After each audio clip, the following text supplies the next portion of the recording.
Verifikacija izgubljene plaće nakon auto udesa. Zdravo, ja sam Nedim Ramić, advokat za auto udesa ovdje u St. Louis, Missouriju i danas ćemo malo pričati o verifikaciji izgubljene plaće zbog auto udesa. Da se vratimo na početak, na što mi imamo pravo ako se ustanovi da je druga stranka kriva za naše ozljede, to je znači materijalna šteta na autu, medicinski troškovi, vrijeme koje nismo bili u mogućnosti da radimo i pretrpjeli bol i strah.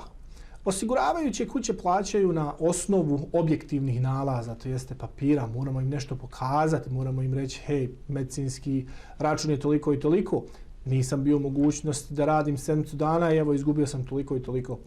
Znači moramo dobiti nešto od vašeg poslodavca ili od poslodavca osobe koja je ozlijeđena u tom auto udesu i taj papir će u suštini da kaže, hajmo da kažem, uzmemo mene kao primjer, Nedim je imao udes tada i tada, Nedim radi kod nas u firmi od 2010. godine. Zbog ovoga udesa Nedim nije bio u mogućnosti da radi 7 dana i taj iznos je x dolara. Jel?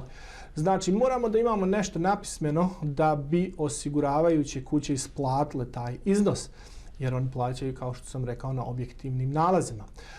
Također je dobro da imate uz verifikaciju nenaplaćenih stvari, uputu od doktora koji kaže da niste u mogućnosti da radite tu sedmicu zbog ozljeda koje ste zadobili u auto udesu. Ako imate bilo kakvih pitanja u vezi ove teme, nazovite me na 314 352 6800. Hvala i prijatno.